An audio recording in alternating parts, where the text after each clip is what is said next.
물가가 낮다는데 왜 식료품은 이렇게 비쌀까? 열심히 살았는데 왜 작은 아파트 한 채 사기도 어려울까? 경기가 좋아졌다는데 왜 비정규직 일자리만 있는 걸까? 이 질문들에 대답하기 위해 문제의 핵심으로 파고들면 여기에 힌트가 있다는 걸 알게 됩니다. 돈. 이 책은 그 힌트에 대해 탐색하려 합니다. 돈이라는 것이 무엇인지 그 역사와 속성을 통해 본질에 접근하려 합니다. 들어는 봤지만 읽지는 못한 당신을 위한 다독다독 책장의 문을 열겠습니다. 네, 네. 와 안녕하세요. 안녕하세요. 네. 반갑습니다. 반갑습니다. 지금 밖에 비가 오니까 괜히 좀 차분해지는 느낌? 그래요? 네. 오늘 읽은 책이 어떤 이름이 뭔가요? 지금 읽어드린 책은 돈의 감각이라는 책이에요. 절호의 투자 타이밍을 귀신같이 눈치채는 비결. 네. 네. 오늘 귀신을 모셨거든요.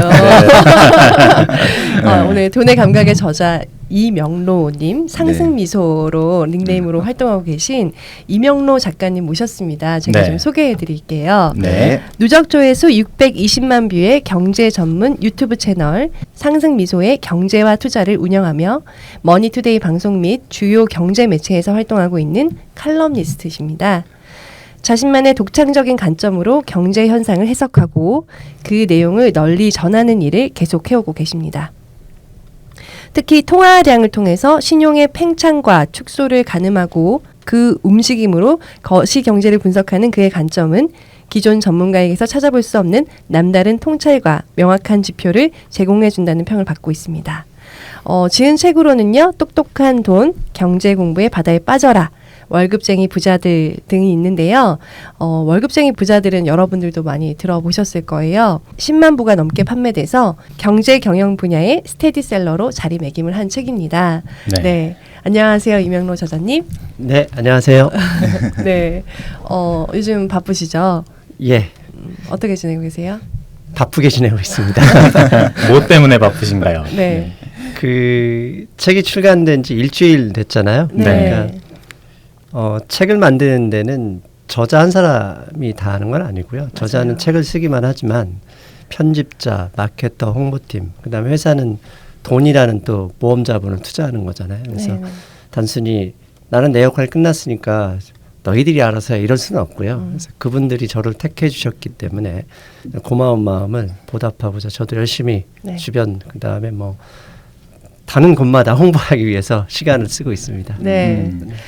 제가 유튜브를 봤어요. 네. 그러니까 저자님은 항상 공부를 열심히 해야 한다고 생각하는 스타일이라서 이명로 저자님 어떤 분이신가 또 유튜브 찾아봤더니 굉장히 팬들도 많으시고 그 영상 하나하나당 조회수가 굉장히 큰 게 말씀 궁금해하시는 분들이 많구나, 기존 어떤 뭐랄까 확실한 팬들이 많으시구나 이런 생각이 들었거든요. 어떤 뭐 유튜브 하고 계신지도 궁금해요. 예, 경제와 투자, 즉 경제를 알고 싶은 분과 투자에 관심 있는 분들만 뭐 보게 되는 경제, 그다음에 거시경제, 한국경제, 그다음에 세상이 돌아가기 위해서는 다양한 변화들이 있거든요. 변화를 이야기하는 그런 경제 방송이다 보시면 되겠습니다. 네. 그 돈의 감각이라는 책을 쓰셨어요. 네. 돈의 감각. 제목에서 어떤 되게 다양한 생각이 드는데 어떤 책인가요? 말 그대로 돈의 감각인데요. 네. 우리가 사실 병원에 가끔 가면 뭐 가령 피부에 뭐가 났다 그러면 대부분 그러니까 뭐 아주 명의가 아닌 분들은 연고만 발라가지고 약만 주고 보내거든요. 근데 명의는 일단 이게 증상이니까 증상을 완화시키는 연고도 바르지만 이 증상이 왜 나왔는지를 찾아내거든요. 그래서 뭐 운동량이 부족하든지 영양 성분이 부족하든지 뭐 피곤하든지 스트레스든지 뭐 그래서 면역력이 왜 전환돼서 이게 나왔는지를 찾아내서 기본적으로 원인도 치료를 하는 거거든요. 근데 이제 사실 사람들이 돈 그러면 마치 돈에 관심이 없는 것처럼 얘기하지만 여기 계신 모든 분들 인간의 모든 행동은 결국은 돈을 벌기 위한 행동으로 이렇게 모아집니다. 네.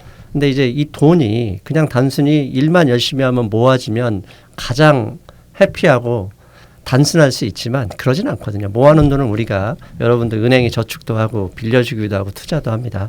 근데 투자를 할 때 이 아까 얘기한 원인 부분을 제대로 파악하지 못하면 증상에서 오판을 하거나 증상이 무뎌지지만 다시 또 재발을 하죠.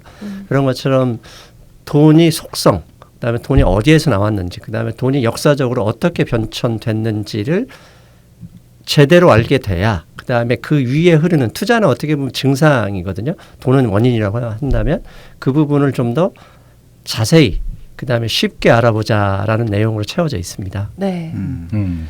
저희도 또 책 다 읽고 오지 않았겠습니까? 네. 네. 어떻게 읽으셨는지 한번 이야기 나눠보면 네. 좋겠어요. 네. 누가 먼저 할까요, 오늘은? 제가 먼저 한번 해볼까요? 네.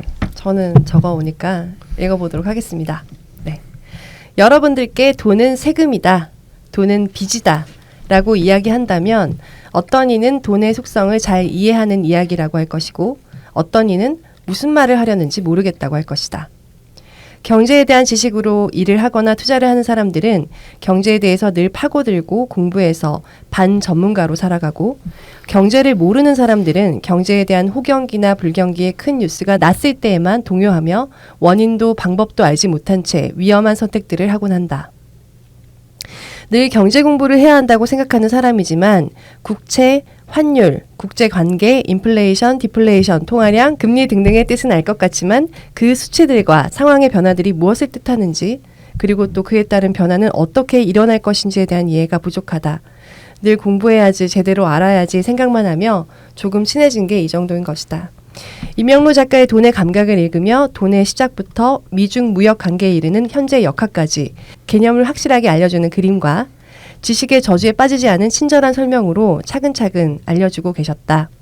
전문적인 부분까지 매우 쉽게 설명해주고 있는 부분에서 놀라울 정도였다. 나의 경제 상식의 커다란 톱니바퀴 중 빠져있는 큰 부분들을 성실하게 채워준 느낌이 들었다. 이 책은 차근차근 읽으면 경제가 어떻게 굴러가는지에 대한 기본 이해를 확실하게 이해시켜주고 이를 바탕으로 투자를 하거나 내가 필요한 경제적 선택을 할 때 큰 도움을 받을 수 있을 거라는 생각이 든다. 그리고 이런저런 전문가들이 예측하는 예측이 다 다를 때 나는 어떻게 이 사태를 파악해야 하는지 알 수 없을 때도 책을 읽기 이전과 다른 통찰로 현상을 파악해 나갈 수 있게 하는 책이다 라고 써봤습니다. 야, 실제 책보다 더 좋게 평가를 해주시고 있습니다. 근데 저는 진짜 좀 놀랐어요. 이렇게 유튜브를 봤을 때는 굉장히 전문적이고 디테일한 지식까지 계속 알려주시더라고요. 뭐 그 미국의 뭐 경제 의장이 어떻게 얘기를 했으면 뭐 또 미국 대통령이 트위터를 했을 때 반응이 어땠는지 그런 디테일까지 알려주시는 분인데 책을 너무 쉽게 쓰신 거예요. 초보자들을 위해서. 네. 그래서 되게 쉽게 이렇게 쉽게 잘 차근차근 설명해 주실 수 있네. 이렇게 디테일하게 다 아시는 분들, 아는 분들이 더 쓰기 어렵잖아요. 초보자를 위한 책을. 그런 점에서 굉장히 저는 좀 놀랐었어요. 네. 이건 초보자를 위한 책은 아니고요. 아, 그래요? 모든 사람을 위한 책입니다. 제가 초보자인 줄 알았어요. 제가 초보자여서 저한테는 되게 와닿더라고요. 네. 네. 저는 보면서 좀 수학의 정석 책이 좀 떠올랐는데 왜 공부를 하는 분들이 수능을 잘 보려고 이렇게 수학 공부를 막 하다 보면 정석도 물론 파는 분들이 있지만 그렇지 않고 수능의 기출 문제들만 드립다 푸는 분들도 꽤 많이 있잖아요. 근데 사실 그 기출 문제라는 것은 원리를 알지 못하면 제대로 풀기가 어렵잖아요. 이 책도 마찬가지로 재테크 공부하는 분들이 되게 돈을 벌 궁리를 많이 하시고 어떻게 하면 내 돈을 불릴 수 있을까 공부는 많이 하시는데 뭐 그래서 뭐 부동산도 하고 주식도 하고 여러 가지를 하시는데 실제 그 핵심인 돈이라는 게 어떻게 움직이고 어떤 특징을 갖고 있고 그런 것들은 공부를 그렇게 많이 안 하시는 것 같아요. 그러니까 마치 이 책을 쭉 보면 돈이라는 것의 속성이 이렇구나. 이런 역사를 통해서 돈이 이렇게 흘러왔구나. 이런 어떤 본질 그런 것들을 공부를 차근차근 시켜주는 느낌을 받았거든요. 되게 좋다 그런 생각 많이 했고요. 이게 정말 기본이 돼야지만 그 다음에 뭐 투자든 뭐든 제대로 해나갈 수 있겠다 이런 생각을 좀 많이 했고 어떻게 보면 투자하기 전에 반드시 읽어야 되는 좀 필독서 같은 느낌이었어요. 네. 수학의 정석 같은 느낌. 네, 그렇게 봤습니다. 빠쇼님은요? 네. 두 분이 워낙 빈틈없이 말씀해 주셔가지고 제가 큰일 날까봐 빨리 한 거예요. 마지막에 이게 먼저 하는 게 더 좋은 거구나. 선방 필수. 네. 그 로사님하고 드리머님은 임명래 전장님 언제 알았어요? 죄송하지만 이번 책을 통해 알게 됐습니다. 네. 저도요. 네. 그러니까 저는 이제 이분을 2000년도 후반 부터 이미 알았고 이미 그때도 스타셨어요. 그러니까 이제 2010년도 전후로 해서 이쪽 뭐 블로그나 이쪽 SNS 쪽에서 이제 인터넷에서 활동하시는 경제 전문가, 특히 좋은 칼럼을 써주시고 계시고 좋은 의견을 내주시는 유명하신 분이 많았는데 특히 두 분이 좀 이렇게 튀셨어요. 그러니까 그분의 한 명이 이 방송에 두 번 나오셨던 이제 채원 아빠라고 아이디를 썼던 홍춘옥 박사님이셨고요. 또 한 분이 상승미소 이명래 저장님이셨어요. 그러니까 그때부터 이미 이 경제를 조금 공부한다고 하시는 분들은 다 아셨던 굉장히 인기 스타셨고요. 그래서 항상 뭐 이 이명래 저장님께서 하셨던 말씀 딱 그날 처음 나오면은 그걸 계속 돌려보고 뭐 그런 것들이 저희가 이제 일상 다반사 스터디했던 사람들 중에 그래서 이제 저는 좀 다른 느낌이고요. 여러분들하고는 이제 워낙 이제 이분은 출중한 거고 또 의사 전달력이 뛰어나신 걸 알고 있기 때문에 늘 나올 때마다 책을 기대하고 나온 책은 제가 다 보거든요. 근데 그때 이제 제일 대박이 났던 책이 이제 월급쟁이 부자들이라는 책인데 2014년도 있죠. 예. 많은 분들이 오해하고 계신 게 뭐냐면은 월급쟁이 부자들이 정말 책이 좋아요. 좋아서 잘 팔렸는데 지금 월급쟁이 부자들 하면은 많은 분들이 오해하고 계신 게 네이버의 특정 카페 이름이 월급쟁이 부자들이에요. 네. 굉장히 잘 나가는 카페죠. 네. 거기서 나온 책인 줄 알고 있거든요. 아니라는 말씀을 다시 한번 정정을 드리고요. 제 책이 먼저 나왔고요. 그러니까 그 말씀 드리려고 다음에 하는 겁니다. 카페가 그래서 그 월급쟁이 부자들은 2015년도에 나온 카페예요. 그래서 그 카페 자체가 그 책의 영감을 얻어서 만든 카페거든요. 이 저자의 동의를 구하진 않았죠. 특허청에 등록이 되어 있는 게 아니기 때문에 예, 그건 좀 바로 잡아드리고 싶었고요. 네. 이번 책은 저는 그 책보다 더 좋았던 게 2012년도부터 지금까지 경제가 굉장히 막 바뀌고 있고 다양하게 일반인들이 이해할 수 없을 정도로 더 빨리 좀 이렇게 좀 변화하고 또 새로운 것도 생기고 그래서 좀 공부를 계속 하는데 따라가는데도 계속 헷갈린 거예요. 최근에 네. 또 이제 뭐 중국 또 미국 이렇게 또 분쟁도 있고 또 일본과의 또 지금 관계가 악화되고 이런 상황에서 정말 일반인들이 어디다 기준을 잡아야 될지 모르는 그런 시장이 됐다라고 생각을 했거든요. 근데 이 책을 딱 보니까 이게 좀 기준을 잡아주시는 책인 거라고 생각을 했었어요. 그래서 네. 정말 이게 결국은 중요한 건 돈이고 이 돈을 하면 어떻게 지킬 수 있고 어떻게 벌 수 있냐가 목적일 텐데 대부분은 돈과 상관없는 그냥 트럼프가 무슨 얘기를 했다든지 정부가 뭐 조국 또 뭐 후보자님이 또 뭐 무슨 또 뭐 또 어떤 또 이슈가 나왔다든지 이런 것만 관심이 있는 겁니다. 근데 결국은 우리가 살고 있다고 하는 것들은 잘 살고 싶은 거잖아요. 행복하게. 그 기준에는 돈이 있어야 되는데 그런 거에 대해서 굉장히 명쾌하고 객관적이고 솔직하게 말씀해 주셔갖고 저는 그냥 큰 가르침을 다시 한번 받은 것 같아요. 그래서 감사하다는 말씀을 다시 한번 드리면서 총평을 마치겠습니다. 네. 네. 어떠셨습니까? 저희 좀 일단 제가 점심을 사는 것으로 아니에요. 저희는 솔직하게 얘기한 거라. 네, 네. 일단 좋게 봐주셔서 감사하고요. 그다음에 제가 하고 싶었던 여기 행간에 숨겨놓은 이야기들 세 분이 또 다 해주셨어요. 네. 그러니까 아까 제가 맨 처음에 말씀을 드렸던 것처럼 증상도 중요하죠. 하지만 증상을 제대로 치료하려면 반드시 원인을 파악해야 되거든요. 실제로 뭐 뉴스에서 보면 가령 뭐 전염병이 있다 그러면 원인균 역학조사한다 그러잖아요.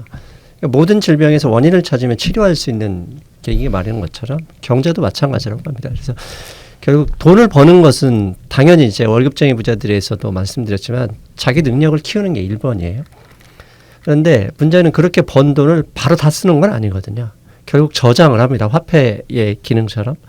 저장을 하는데 문제는 열심히만 하면 저장하는 것 같지만 어느 순간 보면 저장한 게 손해를 보고 있을 수도 있고요. 그다음에 그 저장한 것을 좀 더 많이 불리기 위해서 투자를 하는데 생각해보십시오. 일해서 버는 게 쉬운 게 아니거든요. 그런데 투자로 내가 차라리 쓰고 버려졌으면 맞아요. 덜 억울하기라도 한데 투자를 잘못해버리면 그 속상한 말을 할 수가 없어요. 근데 이제 우리가 대부분 투자 그러면 주식, 부동산이 대부분이거든요. 근데 주식 투자하는 분들도 얘기를 해요. 뭐 종목 수익 나오지만 가령 특정한 기업을 하나 예를 드릴게요. 지금 현재 가장 잘 나가는 기업은 KMW나 5G 솔루션, OE 솔루션 이런 회사들이 있어요. 이런 솔루션 회사들은 현재 시장에서 필요한 부품을 실제로 공급하고 매출이 되게 많이 늘어나서 주가가 계속 올라가고 있어요. 그런데 최근에 미국과 중국, 일본과 그 대외 분쟁이 일어나면서 주가가 빠져요. 상식적으로 생각하면 일본하고 중국이 싸운다고, 한국하고 일본이 다툰다고, 미국과 중국이 분쟁한다고 해서 지금 현재 오이솔루션 회사에 이 KMW라는 회사의 매출이 아니에요. 늘고 있어요. 그럼 도대체 왜 계속 늘고 있는데도 불구하고 대외 변수로 주가가 빠지느냐? 이건 대외 변수는 결국은 이 미시적인 존재들한테 영향을 미친다는 거거든요. 그래서 증권시장에서나 뭐 자산시장에서는 종목은 시장을 이길 수 없다는 게 철칙이에요. 시장이라는 건 거시경제 변수고 거시경제 변수는 결국 돈의 움직임에 의해서 일어나거든요. 그래서 이 책은 결국 종목을 선정하기 전에 종목은 알아서 선정하되 이 종목을 감싸고 있는 환경적인 변수 핵심이 돈의 양, 통화량의 적고 늘어나고 신용의 팽창과 줄어듦에 의해서 결국은 반화되는 거다라면서 그걸 찾아보고자 하는 책이다 이렇게 말씀드릴 수 있습니다. 네. 지금 특정 종목을 찍어주신 건가요 혹시? 아닙니다. 그거 지금 그거 절대 아니고요. 왜냐하면 그 오이솔루션이라는 종목을 저희 김철광님 나오셨잖아요. 그때도 추천해 주셨었거든요. 그 그랬었나요? 종목 괜찮다고. 예. 그래서 벌써 갑자기 아마 생각나네. 대여섯 배 올라가지고요. 예, 많이 올랐습니다. 예, 예, 지금은- 작년에 추천해 주셨던 예, 네, 것들인데. 좀 사둘 걸. 그러니까 이 방송에 나오신 저자님들은 우리 기다만 들어야 돼요. 네. 항상 좋은 말씀 해주시니까. 네. 그러면 지금 말씀하신 그 내용대로 네. 목차를 어떻게 구성하셨는지 한번 얘기해 보면 좋을 것 같아요. 네. 네. 목차 좀 보죠. 네. 일단 프롤로그로 시작을 하고요. 총 7개 장으로 구성이 돼 있어요. 그래서 1장에서는 돈의 감각을 기르기 위한 경제 지식이라는 제목이고요. 여기에서는 돈이란 무엇인가에 대해서 이야기를 합니다. 그래서 돈의 속성은 뭔지 그리고 돈의 역사들 이런 것들을 좀 다루고 있고요. 2장에서는 경제 사이클을 알아야 돈이 보인다라는 제목이고 여기에서는 신용화폐 시스템하고 경제 사이클을 이야기하고 있는데요. 가격 결정의 두 가지 요인이 무엇인지 그리고 경제 사이클을 이루는 기본 원리는 어떤 것인지 이런 것들을 정리해주고 있습니다. 3장은 어떻게 돈의 감각을 기르는가라는 제목이에요. 여기에서는 주로 이제 부동산 이야기를 담고 있는데요. 여기에서 부동산과 뭐 인플레이션의 관계 그리고 부동산 사이클 그리고 대한민국의 부동산 버블이 있는지 뭐 이런 이야기들을 또 담고 있어요. 4장은 환율로 기르는 돈의 감각이라는 제목입니다. 여기에서는 환율과 금리가 주제고요. 미국이 금리를 올리면 어떤 일이 생기는지 그리고 뭐 유로존의 재정 위기는 왜 생기는지 이런 이야기들을 환율을 통해서 설명을 해주고 있습니다. 그리고 5장과 6장은 글로벌 경제로 기르는 돈의 감각이라는 제목인데요. 5장에서는 중국 이야기를 하고 있고 6장에서는 미국 이야기를 다루고 있어요. 그래서 각각의 나라의 경제 현재가 어떤지 그리고 미래는 또 어떻게 될 것인지를 좀 논하고 있고요. 마지막 7장은 돈은 미래를 알고 있다라는 제목입니다. 그래서 여기에서는 우리가 갖고 있는 의문점, 이 신용화폐 시스템이 영원할까라는 부분에 대해서 이야기도 하고 있고 그리고 결국 돈은 사람을 향해야 한다. 이런 좀 철학적인 이야기도 좀 담고 있어요. 그리고 마지막으로 에필로그가 있고요. 그래서 이렇게 총 7장과 그리고 프롤로그, 에필로그 이렇게 두 가지로 구성이 돼 있습니다. 네. 첫 장부터 되게 흥미진진했거든요. 네. 돈이 뭔가요? 돈이란 무엇인가요? 그러니까 우리는 아무 생각 없이 아니, 돈이라는 걸 쓰고 있는데 예. 저는 이 질문에 대답 사실 못할 것 같아요. 돈은 좋은 것이다. 이 정도밖에. 뭐 비슷한 질문으로 네. 자본주의는 뭔가요? 뭐 이런 것도 있을 수 있을 것 같아요. 네. 그렇죠? 근데 거기에 대해서 이렇게 차근차근 역사적으로 또 경험적으로 설명해 주셔서 정말 재미있게 읽었거든요. 그리고 네. 이렇게 뭔가 무릎을 탁 치는 그런 부분들도 되게 많았어요. 어쩐지 무릎에 멍이 들어있더라고요. 이거 아재 개그인데. 저희 편집 자주 해요. 네. 돈이란 무엇입니까? 돈이지요. 돌고 돌아 돈인가요? 네. 돈은 뭐 우리 사회책에서 배운 대로 가치의 저장 수단이기도 하고 교환 수단이기도 하죠. 그다음에 인간의 진화적인 관점에서 보면 생존과 번식의 가장 유리한 조건을 보여주는 핵심적인 징표이기도 하죠.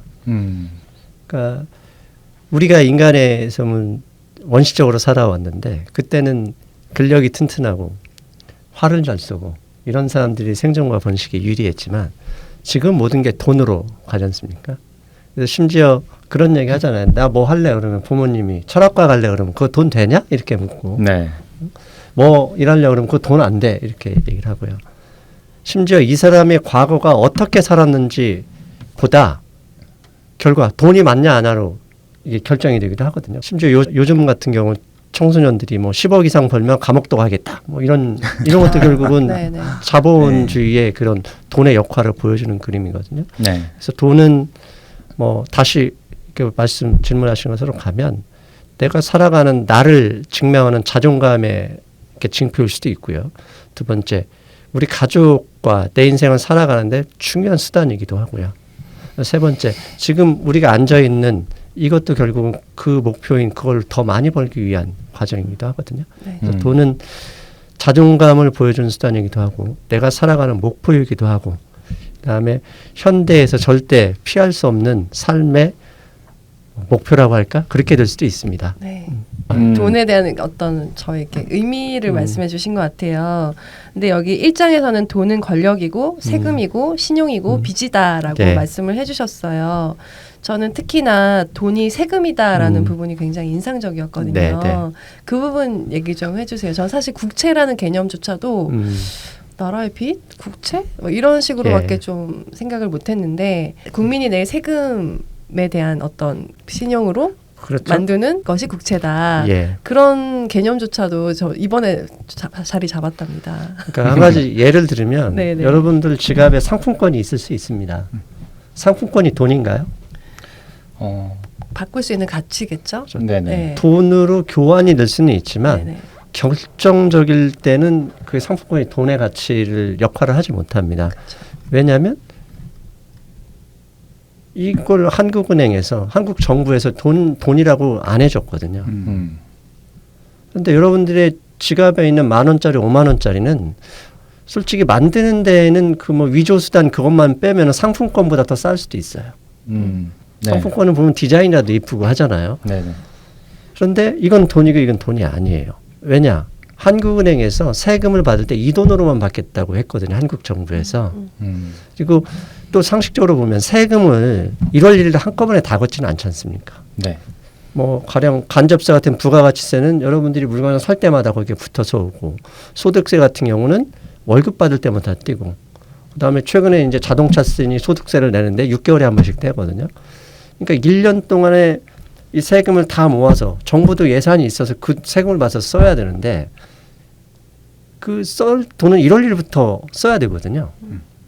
그래서 정부 예산을 이제 전해에 국회에서 통과를 시켜서 그때부터 돈을 쓰는데 세금은 걷기로 돼 있지만 돈은 없는 거죠. 그렇죠. 예. 네네. 그럼 돈이 없으면 정부도 빌려와서 은행에서 빌려서 써야 되잖아요. 근데 이제 신용이 높은 기관들, 삼성전자 같은 경우는 굳이 은행 가서 빌리는 것보다 채권을 발행하거든요. 그게 이제 국채인 거죠. 네. 그래서 국채를 발행해서 세금만큼 돈을 쓰는데 문제는 정치인들은 항상 그 세금만큼 쓰진 않죠. 왜? 더 쓰죠. 네. 더 씁니다. 그렇다고 더 쓰기 위해서 세금을 걷는다 그러면 자리를 내놔야죠. 실업자가 됩니다. 그리고 국민이 원하지 않습니다. 네. 일단 먼 미래의 세금은 내가 더 낼 테니까 먼저 써 이렇게 되거든요. 결국 돈은 세금이라는 것은 결국 세금을 근거로 발행하기 때문에 세금인 거고 권력인 것은 세금을 걷는 대상은 권력이지 않습니까? 네. 그게 권력인 거죠. 결국 그 돈이란 여기 정의를 딱 내려주셨던데 네. 돈이란 권력을 가진 국가가 세금을 걷어 갚겠다고 미래의 소득을 담보로 당겨 쓰는 빚이었습니다. 맞습니다. 라고 정의를 내려주셨더라고요. 저는 여기까지도 이해하시는 분들과 이해하지 못하는 분들이 다를 거라는 생각이 들었어요. 맞아요. 왜냐하면 우리가 돈 그러면 돈이 있어서 좋긴 하지만 이게 어디서 나왔을까를 생각해 보면 이거 모든 돈은 뭐 한국은행에서 찍어내겠지라고 생각을 합니다. 근데 한국은행에서 찍어내는 건 아니고 이제 조폐공사에서 발행을 하죠. 근데 우리가 생각하는 전체 돈에 지폐로서 여러분 지갑에 있는 지폐로서 있는 돈은 채 5%가 되지 않습니다. 나머지 95%는 여러분들 집에 안 넣잖아요. 네. 은행 계좌에 코드로 있거든요. 숫자로 숫자로 존재하죠. 있을 뿐입니다. 네. 그러니까 그래서 내가 특정 은행 뭐 지점에 대부분 거래하실 텐데 그 지점에 뭐 직원이 친절하고 지점장이 마음에 안 든다. 그러면 그 은행 지점을 물먹이는 가장 좋은 방법은 열심히 적금을 들어서 한 2억 정도를 만기가 되는 날 그날 아침에 딱 가가지고 5만 원짜리 받고 저는 돈 없습니다. 그 은행에 기껏해야 현금 가지고 있는 총액해도 1억 정도밖에 되지 않습니다. 실제로 현금이 많은 데는 이제 시내 중심의 큰 데죠. 시 외곽에 있는 지점들은 시제라고 하는데요. 시제를 1억 이상 두지 않습니다. 그래서 이제 은행원들이 얘기하는 시제로 사온다 이런 얘기 하거든요. 옆에서 빌려오고 본점에서 미리 전날 이만큼 필요하니까 필요해 하면서 받고 하거든요. 그만큼 거의 세상의 돈은 코드로 있는 거고 여러분들이 가지고 있는 돈은 조폐공사에서 인쇄한 건데 이것조차도 국가가 미리 세금을 걷어서 나중에 갚을게 빨리 돈을 먼저 찍어내라 하는 그런 돈인 거죠. 네. 증서인 거죠. 되게 그렇게 생각하면 뭔가 허상 같은 느낌도 들어요. 맞아요. 네. 허상인 게 아까 말씀드린 세금을 걷어서 갚겠다는 빚의 증서예요. 그럼 한국에 우리가 가지고 있는 원화는 한국 정부가 한국 국민한테서 세금을 걷어서 갚겠다는 빚의 증서고 일본의 엔화는 일본 정부가 일본 국민들한테 세금을 걷어서 갚겠다는 거고요. 미국의 달러와도 마찬가지죠. 미국 국민들, 미국 기업에서 세금 받아서 갚겠다는 건데 그러면 이 세금을 낼 수 있는 이 기준, 이거 자체가 국가 경쟁력인 거죠. 네. 그래서 돈의 가치로 그게 결정이 돼버리는 거죠.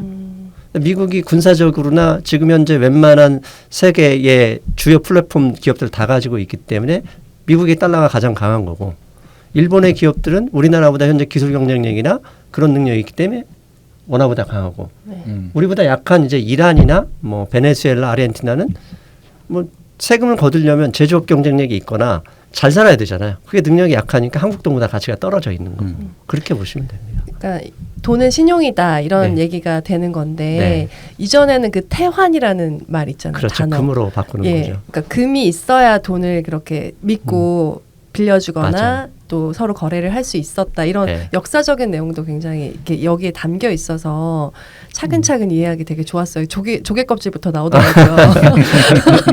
네. 이게 돈은 신용이라는 게 제가 여기서 빼놓은 게 있는데 되게 서글픈 이야기입니다. 네. 왜 서글프냐면 자 국가적인 신용은 환율로서 돈의 결정이 되잖아요.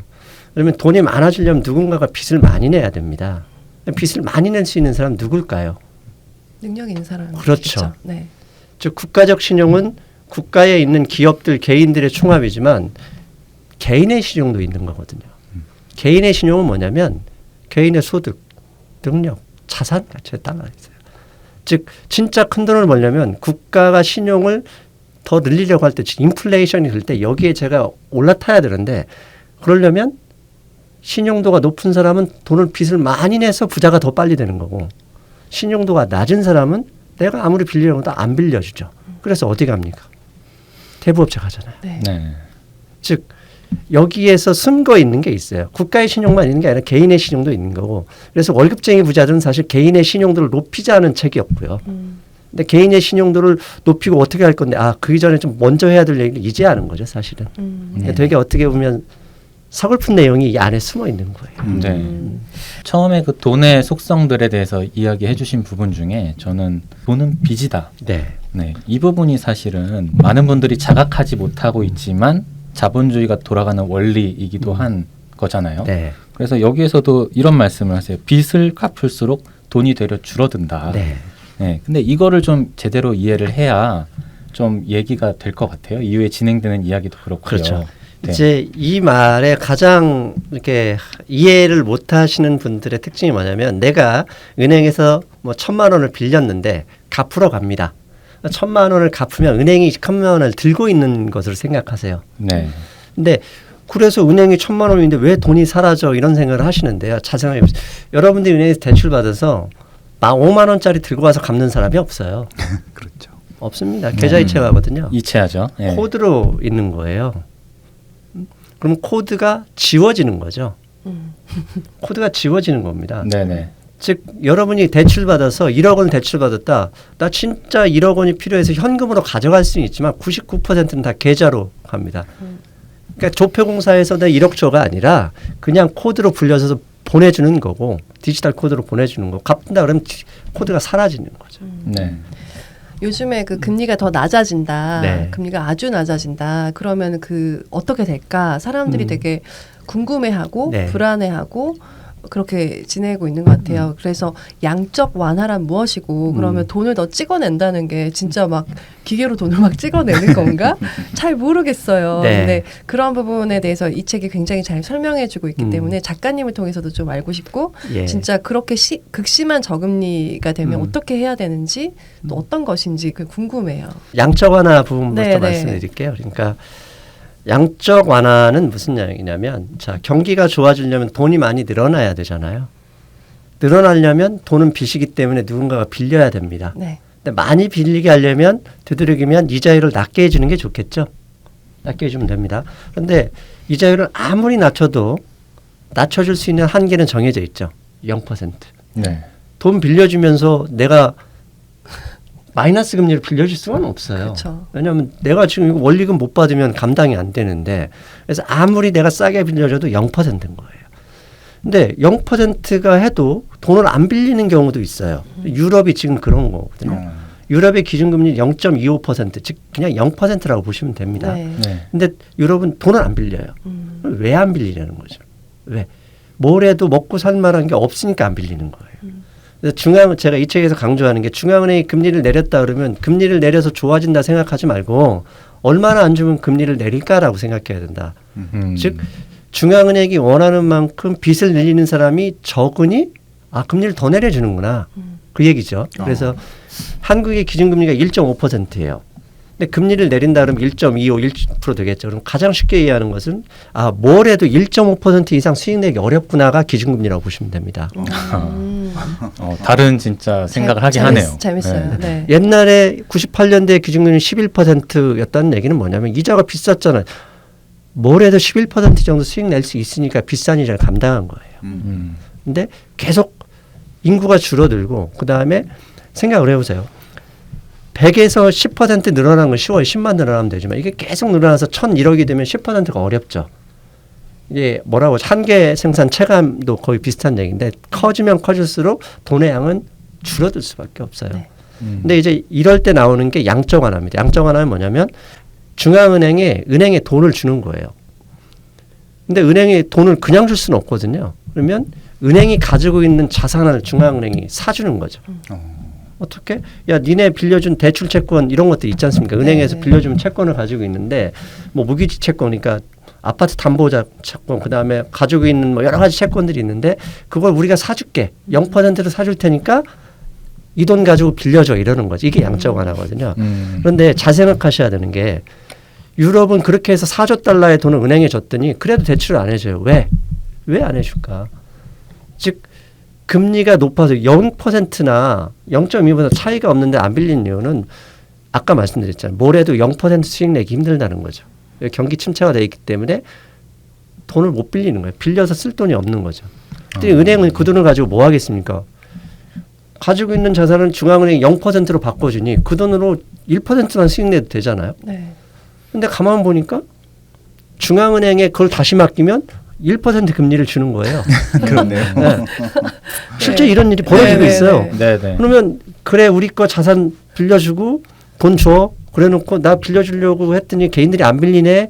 대신 좀 맡겨둬 했더니 중앙은행이 했더니 이자를 주는 거예요. 그게 뭐 하는 거죠 지금? 돈의 나무도 아니고. 즉 네. 양적 완화라는 건 니네가 가지고 있는 내가 담보를 가지고 돈을 빌려주고 나중에 기회 되면 다시 내가 회수해 갈게. 돌려받을게라는 의미예요. 이게 양적 완화고. 그래서 그다음에 또 하나는 양적 완화 말고 이제 통화 증발한다는 얘기죠. 이게 이제 우리 옛날에 바이마르 독일에서 뭐 그다음에 짐바브웨 같은 나라에서는 담배 한 가지 사려고 트럭에 네. 싣고 가잖아. 돈. 이건 양적 완화하고 좀 다른 거예요. 뭐냐면 정부가 돈을 써야 되는 거지 않습니까? 돈을 쓰려면 세금을 걷는 양에 비례해서 돈을 발행해서 써야 되는데 세금은 1인데 돈을 10, 20 막 발행해서 그냥 정부가 돈을 주는 거예요. 그럼 그 안에 국민들은 가만히 보면 이 돈이 왜 이렇게 갑자기 많아지는 거지라고 생각하거든요. 그렇게 되면 어떻게 하겠습니까? 물건하고 돈하고 안 바꾸는 거예요. 네.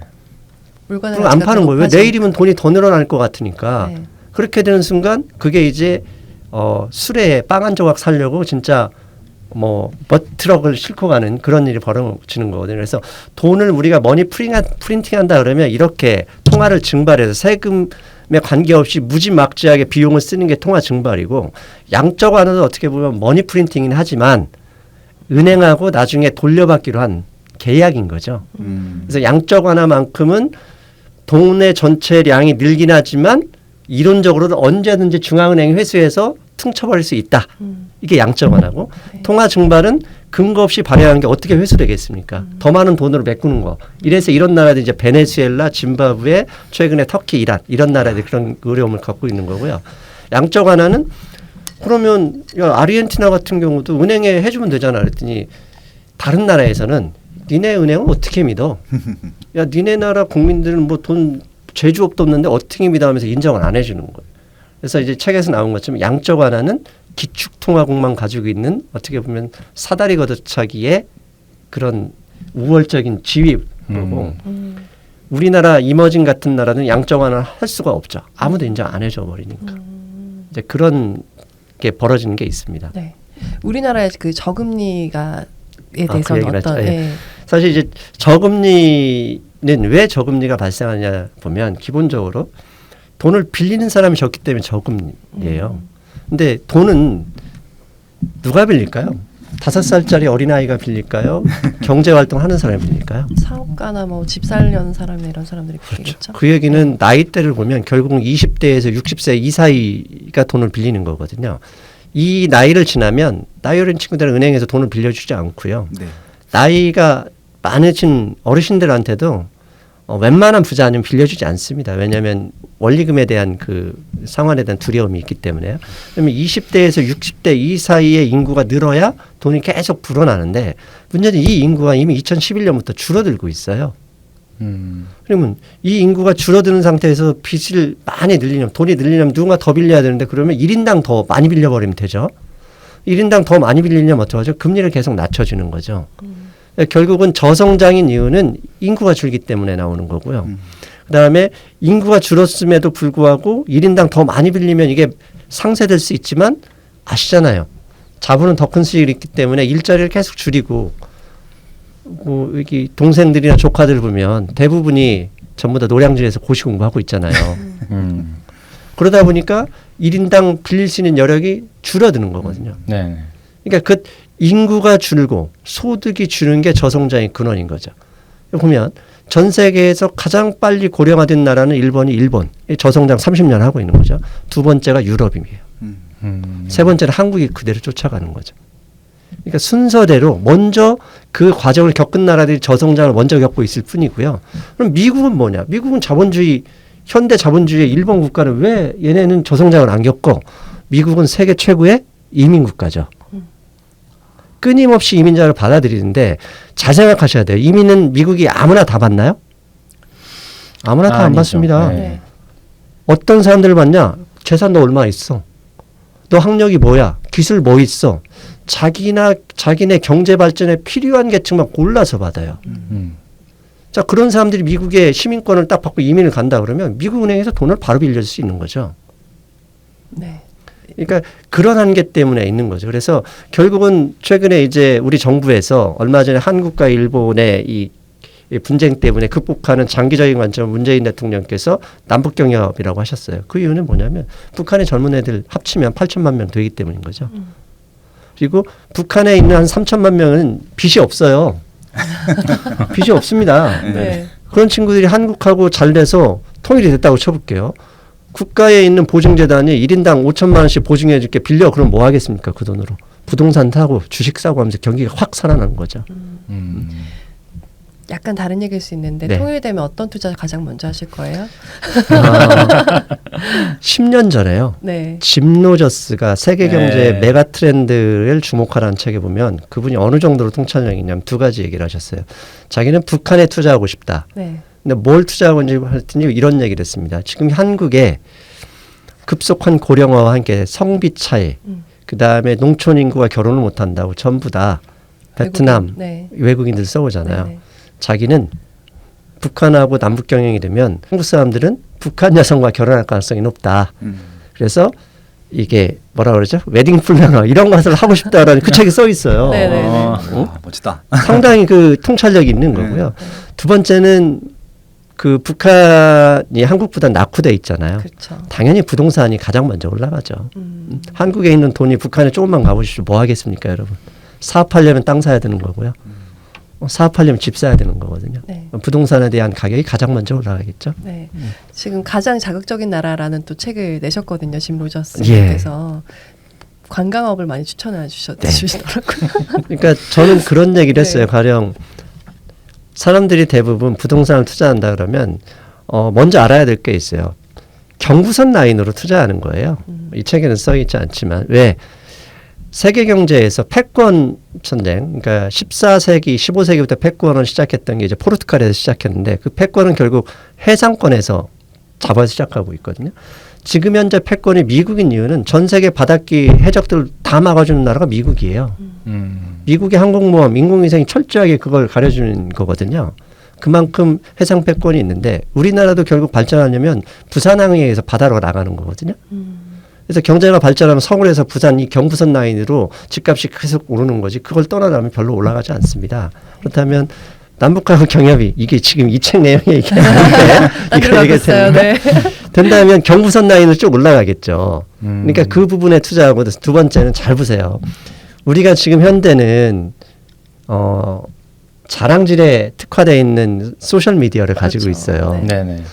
소셜 미디어에서 자랑할 수 있는 데가 어디냐를 잘 생각해 보면 저는 뭐 북한과 러시아 국경지대 이런 데죠. 여기에 카페가 있으면 나 여기야 한 발 넘으면 러시아야 이렇게 자랑할 수 있는 거 있거든요. 그러니까 관광 사업이라 하면 개인이 못한다면 내가 나중에 남북 경협이 돼서 한국인들도 북한 땅을 살 수 있다 그러면 북한 러시아 뭐 국경지대나 이런 데겠죠. 춥겠네요. 네. 그런 데 가서 이제 이 스튜디오도 하고 네. 뭐 평양 그 궁전 앞에서 가서 셀카 찍고 잡혀 들어가고. 재밌네요. 네. 그럼 2장 내용을 좀 더 얘기해 네. 볼게요. 네. 2장은 경제 사이클을 알아야 돈이 보인다라는 장입니다. 음. 근데 여기서 이제 가장 이제 중요한 장이 가격의 두 가지 결정 요인인 것 같아요. 근데 이제 정부에서는 그 두 가지 요인 중에 물건이 귀해지는 얘기만 한다. 맞아요. 이런 어조로 말씀하셨는데 어떤 이제 두 가지 가격 결정의 두 가지 요인이 무엇이고 또 저희가 주목해야 될 부분이 어디인지 좀 얘기해 주시면 좋을 것 같아요. 네. 가령 아파트 얘기를 하겠습니다. 아파트의 수요와 공급 때문에 오른다. 물량이 적어서 오른다. 이 말이 일부는 맞을 수도 있고 틀릴 수도 있어요. 그런데 지난 2008년 9년에 아파트 값이 거의 한 30% 떨어졌어요. 자, 그 말이라면 갑자기 수요가 30% 날아갔나요? 아니면 공급이 30% 줄어들었나요? 아니거든요. 똑같았어요. 왜? 인구가 갑자기 늘어나지도 않았고요. 아파트 건설업자들이 다 부도나서 사라진 게 아니란 거죠. 네. 그러니까 수요와 공급은 어떻게 보면 중앙은행이나 정부가 감추고 싶은 거죠. 왜? 그래야지 한 사람이 모두 다 야 이거 인플레이션에 다 돌아가면 돈을 쓰지 않죠. 전부 다 그 생산에 쓰이는 게 아니라 부동산 사러 갈 거거든요. 그럼 경제가 돌아가지는 않죠. 근데 최근에 보면 아파트를 보면 또 올라가요. 그럼 왜 올라가냐면 저는 갑자기 수요자가 늘어난 건 아니에요. 뭐가 늘어났냐? 돈을 살 만한 여력이 있는 사람이 늘어난 거죠. 즉 갭 투자 하잖아요. 갭 투자의 수요는 그러니까 내가 리빙의 수요가 아니라 바잉 파이어가 늘어난 건데 그러면 바잉 파이어는 왜 갑자기 늘어났느냐? 금리가 싸졌거나 그런 거죠. 즉 통화량이 늘어났기 때문에 살 구매력이 늘어났을 뿐이에요. 구매력이라는 빚을 확충할 수 있는 능력. 그런데 이제 그런 부분이 사실 안타깝죠. 그래서 물가지수 이런 것도 사실은 많이 우리를 좀 심한 말로 하면 속이는 거죠. 왜냐하면 물가지수 400 품목에 보면 전혀 필요 없는 것들이 많아요. 전세 가격이나 임대료 이런 건 전혀 들어가지 않거든요. 여러분들의 집값이 아니라 단순히 음식점에 가도 이미 30% 오른 데 많잖아요. 맞아요. 네. 밥값도 되게 비싸졌어요, 진짜로. 근데 뉴스에 보면 물가 상승 2%래요. 믿을 수가 없습니다. 믿을 수가 없는 네. 거죠. 체감과 너무 달라서. 예. 거기에 임대료나 전세 가격을 똑같이 돈에 늘어나냐고 늘어났다 그러면 물가 상승이 매년 2배씩 오른다고 보시면 돼요. 그렇게 되면 어떻게 되겠습니까? 안 되죠. 왜? 여러분들 사장님한테 임금 올려달라고 100% 늘었으니까 빨리 월급 올려주세요 이러거든요. 결국 중앙은행의 통화정책은 결국은 여러분들 임금을 조정하는 거예요. 야 2%밖에 안 올랐잖아. 나는 2%만 올려줄게. 이렇게 되는 거죠. 기업에서요. 예. 어쩐지 월급으로 집을 못 살 이유를 알게 됐어. 그러니까 자본주의 와우. 네네. 자본주의라는 건 결국은 뭐냐면 자본의 힘이 강력한 거거든요. 여러분 힘보다 삼성이 센 이유는 다른 게 없어요. 삼성이 잘 나오고 이런 게 아니라 돈이 많기 때문에 센 거거든요. 삼성이 현대보다 센 이유는 결국은 삼성이 돈이 많기 때문이에요. 돈을 많이 벌 능력도 좋고. 자본의 힘으로 가는 거고 자본의 힘을 통제하는 건 결국은 이런 중앙은행들까지 심지어 통제할 수 있는 거죠. 말씀을 듣고 보니까 정말 자본에 대해서도 알아야 될 것 같고 이 흐름을 타지 않으면 정말 힘들어지겠다라는 생각이 들어요. 네. 저도 들으면서 어떤 생각이 들었냐면 저는 저 경제에 대해서 너무 몰랐기 때문에 아파트 값이 이렇게까지 계속 오르는 건 좀 말이 안 된다는 생각을 했었어요. 근데 지금 이 책을 읽고 또 이해력이 조금 있어지다 보니까 그 경제 성장이 끝없이 빚이 늘어나는 것이고 네. 그런 아파트 값의 상승도 빚으로 인해서 어떤 네. 그런 신용으로 인해서 여력으로 계속 높아지는 거다. 그렇게 하니까 이제 이해가 되는 거. 사실 사람들 월급이 그렇게 많이 오르는 것 같지 않은데 아파트 값이 저렇게까지 오르는 게 말이 되나? 분명히 떨어질 거야. 저는 이렇게 생각했어요. 근데 이제는 알 것 같아요. 네. 계속 오를 수도 있다는 사실을. 맞아요. 네. 그 빚이 늘어날 수만 있다면 계속 올라갈 수는 있어요. 그러니까요. 근데 이제 빚이 늘어나려면 제가 이제 최근에 유튜브에서 잠깐 말씀드렸지만 금리를 이미 한번 내렸고요. 네. 그다음에 최근에 장단기 금리 역전이 미국만 있는 게 아니에요. 한국도 이미 짧은 게 긴 채권보다 금리가 높아졌어요. 그러니까 장단기 금리 역전이 됐죠. 이 얘기는 뭐냐면 한국도 조만간 올해 안에 기준금리 또 내린다는 얘기예요. 그러면 기준금리 내리면 빚을 낼 수 있는 여력이 늘어나는 거잖아요. 네, 네. 그렇죠. 그러면 기다렸다가 분명히 빚을 내서 부동산 사는 사람도 있어요. 근데 중요한 건 그 다음에 이게 어느 정도 연속성이 있느냐에 따라서 가격 상승이 지속될 거냐의 싸움을 하는 거거든요. 근데 이게 지속되려면 잘 생각해 보세요. 밖에서 전쟁 나고 있는데 안에서 화목해질 수가 없어요. 우리나라 같은 경우는 대외권이 높기 때문에 밖에서 흔들려 버리면 빚을 내는 사람은 결국 한정되게 돼요. 왜? 일단은 야 불안한데 환율도 이렇게 오르는데 어떻게 할지도 모르잖아. 야 빚을 좀 내더라도 좀 기다려. 야 사업 시작하더라도 기다려 이렇게 되거든요. 심리적으로.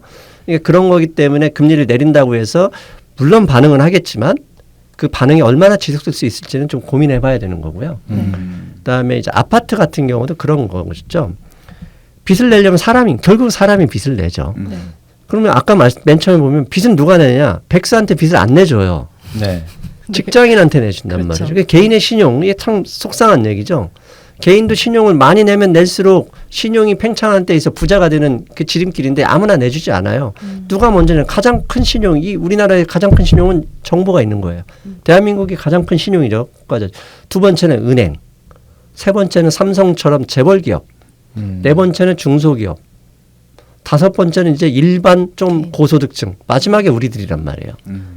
아파트 가격은 결국 이 사람들이 먼저 사고 땅 사놓고 팔고 하면서 계속 올라가는데 맨 마지막에 우리까지 와버렸어요. 그래서 야 요즘 먹고 살기 힘드니까 좀 월급 좀 올려줘 그랬더니 정부는 야 금리 싸잖아. 아파트 빨리 사가지고 부자 돼야 돼 이러면서 사실 지난 10년간 나왔단 말이죠. 뉴타운이니 이런 것들. 우리도 그래서 그분들한테 표를 찍어주고 대통령 당선을 만들어줬잖아요. 그런데 이제 와서 보니까 가만히 생각하면 나보다 신용이 안 되는 사람들도 아파트를 사러 막 덤벼들고 있는 거예요. 그러면 신용이 높은 사람들부터 낮은 사람까지 오는데 저분도 어떻게 내 직업을 얘기하면 안 되잖아요. 가령 우리가 생각할 때 그동안 은행 가서 신용대출을 안 해주거나 전혀 안 되는 분들도 아파트를 담보대출로 막 아파트를 사주는 거죠. 근데 그 다음에 신용도가 보면 없다 그러면 거기가 끝물일 수 있는 거거든요.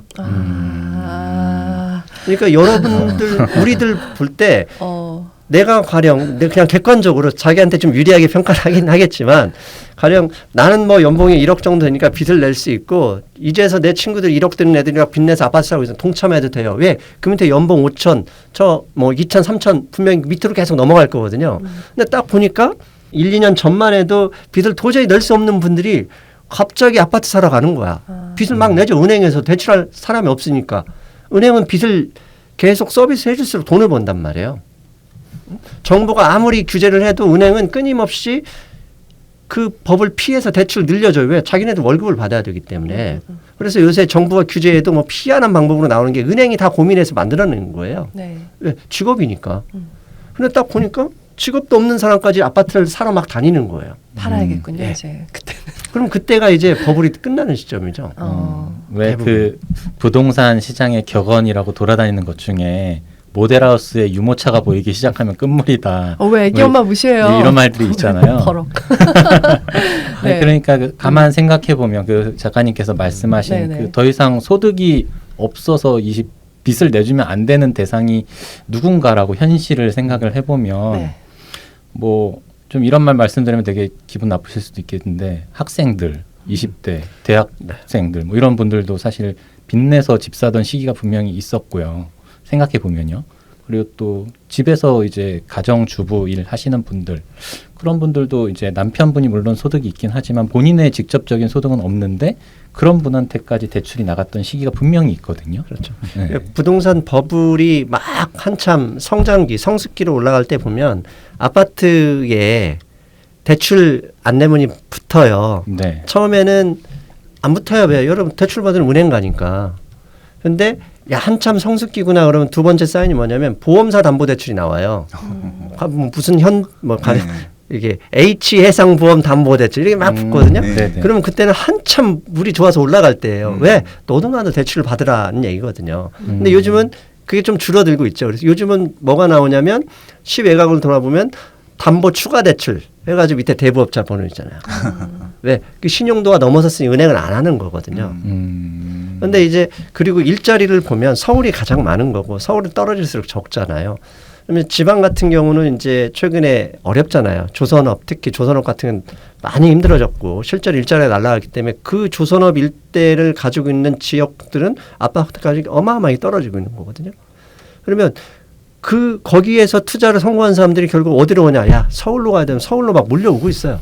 그러니까 최근에도 신문 보면 금리가 하락하니까 뭐 강남 일대에 실제로 매매 증가 이것도 그런 일환인 거죠. 네. 신용도가 되는 사람들이 여기는 될 수 있을 거야. 왜? 한 번도 60년 동안 패한 적이 없어 이러면서 오는 거거든요. 네. 근데 중요한 것은 신용이 더 이상 늘어나지 않는 시점이 언제일 거냐. 그건 두 가지밖에 없죠. 금리가 너무 높아서 망가지는 경우. 그 일본이나 이제 2007년 8년에 미국에서 그런 식으로 됐었고요.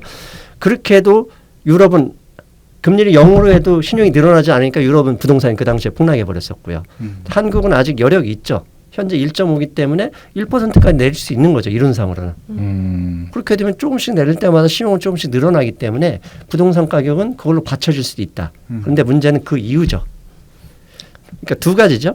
금리를 이론상으로 한국도 0.25, 0%까지 내렸을 때 그 얘기는 이제 더 이상 내릴 수가 없네. 부동산 끝나네 이렇게 생각할 수 있고요. 두 번째는 지금처럼 내리는데 1% 이하로 내리고 싶은데 못 내리게 되는 경우도 있어요.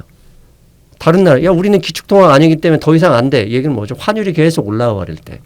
환율이 올라간다는 건 무역 적자 때문에 더 이상 금리를 못 올려 버릴 때. 그때는 또 이제 버블의 정점이 돼버리는 거죠. 아직까지는 현재 무역 흑자가 나고 있고 금리를 내릴 수 있는 여력이 있기 때문에 부동산 시장에 분명히 최근에 금리를 인하하는 흐름에 의해서 이렇게 약간 뭐라고 하죠? 상승 흐름 보일 것이다. 하지만 네.